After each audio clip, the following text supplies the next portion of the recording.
Hello guys, welcome back to my channel. তো finally আমরা দীঘার থেকে বাড়ির উদ্দেশ্যে রওনা হয়ে গেছি। তো আজকে প্রায় আমাদের বাড়ির কাছাকাছি পৌঁছে যাব, বা রাত হতে পারে, বাড়িতে পৌঁছে যেতে পারি, অনেক রাত হবে, 2টো কি 3টে। তো এখন আমরা অনেক রাস্তা চলে এসেছি, ঠিক আছে। এখন আমরা হাইওয়ে রোডেই আছি, দেখতে পাচ্ছ রাস্তার কাজ হচ্ছে। তো এখন সকালবেলা রাস্তা ধরে সাইকেল নিয়ে বেরিয়ে পড়েছি টুকটুক করতে করতে দুজন মিলে। তো আমাদের দীঘা ভ্রমণ হয়ে গেল। তো ফাইনালি আমরা এখন আমাদের ঘরের উদ্দেশ্যে পাড়ি দিয়েছি দীঘার থেকে, যে বাড়ি ফিরতে হবে। তো সেই উদ্দেশ্যে আমরা বাড়ির দিকে বেরিয়ে পড়েছি, বাড়িতে পৌঁছাতে হবে। তো যাই হোক, সবাইকে গুড মর্নিং জানিয়ে আজকের ব্লগটা শুরু করছি।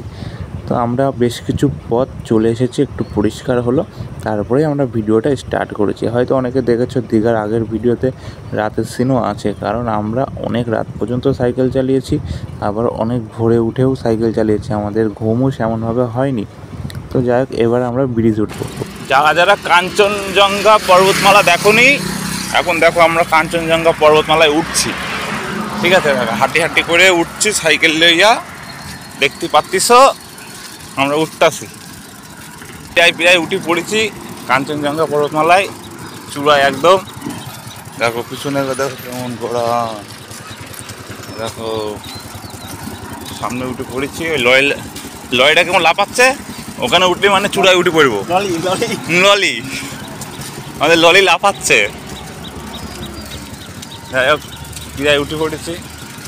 ওদিকে আবার এক হ্যান্ডেল ফোনে গল্প করতে করতে আসছে নিজ দিয়ে। একটু ফাজলামি না হলে ভালো লাগে না। তারপর সারা রাত জায়গা গান চালাবে। আরে গান আমার ফোনে তো ইয়ে নেই, মেমোরি কার্ড নেই। দেখো এই ললিটা কেমন কলে, দেখো ললিটা, দেখো ভালো করে দেখো। ওই দেখো, ওই দেখো, ওই দেখো ললি কেমন করছে। সব বড় বড় লোহার প্লেট। এইবার কাঞ্চনজঙ্ঘা পর্বতমালা দিয়ে আমরা লাফবো, ঠিক আছে। একদম লেবি সোজা আফ্রিকার জঙ্গলে চলে যাবো। দেখো এবার সোজা আফ্রিকার জঙ্গলে লেবি চলে যাবো কাঞ্চনজঙ্ঘাতে। দাঁড়াও, ব্রেক মোটে মারবো না, এখন লাফছি, যা হাই হোক। এখন কাঞ্চনজঙ্ঘা পর্বতে লাফছি। হ্যাঁ, আরে উড়িয়ে দেবো, আমাদের সাইকেলে টেম্পার আছে, দেখলে হবে। দেখো হ্যাঁ, আরে তো লরি, আমাদের সাইকেল ঠুকলেই ওদের কাছে পয়সা নিতে পারবো, চাপলেই তো আমরা ঠুকি বলে পয়সা দাও।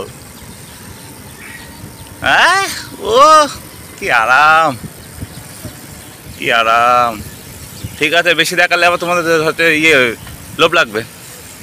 তো বেশ বেলা হয়ে গেছে, আমরাও অনেকটা পথ চলে এসেছি, কল্যাণীর কাছাকাছি অনেকটা পথ আমরা চলে এসেছি। এখন বিকাল, তো রাস্তা ভালোই এগিয়ে এসছে আমাদের, কিন্তু সবথেকে বড় বিষয় সারা রাত জাগা, সারাদিন আমি ঘুমে তাকাতে পারছিলাম না। মাঝে মধ্যে তো চোখ বন্ধ করেই সাইকেল চালাচ্ছি, শরীর একদম ক্লান্ত। এখনও পর্যন্ত স্নান অবধি করতে পারিনি বাড়ির উদ্দেশ্যে। তো যাই না, আজকে আশা করছি রাত অনেক হয়ে যাবে, কিন্তু বাড়ি পৌঁছে যাব, কারণ সামনে যে একটু খাওয়া দাওয়া করে আমরা সিদ্ধান্ত নিয়েছি 2 থেকে আড়াই ঘন্টার মতো ঘুমাবো, না হলে আর পারবো না। খুব ক্লান্ত হয়ে পড়েছি দুজনাই, সারা রাত জায়গায় একভাবে, কেননা সাইকেল চালিয়েছি, শুধু মাঝে মধ্যে 10 মিনিট 15 মিনিট করে বসেছি।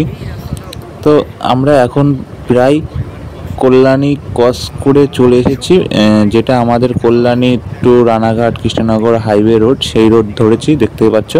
তো এখন আমরা সেই রোড ধরেই আগাচ্ছি, সামনে যাব, খাওয়া দাওয়া করবো, তারপরে একটু রেস্ট নিয়ে তারপরে আবার আমরা রওনা দেবো। তো এখনকার মতো এখানেই সমাপ্ত।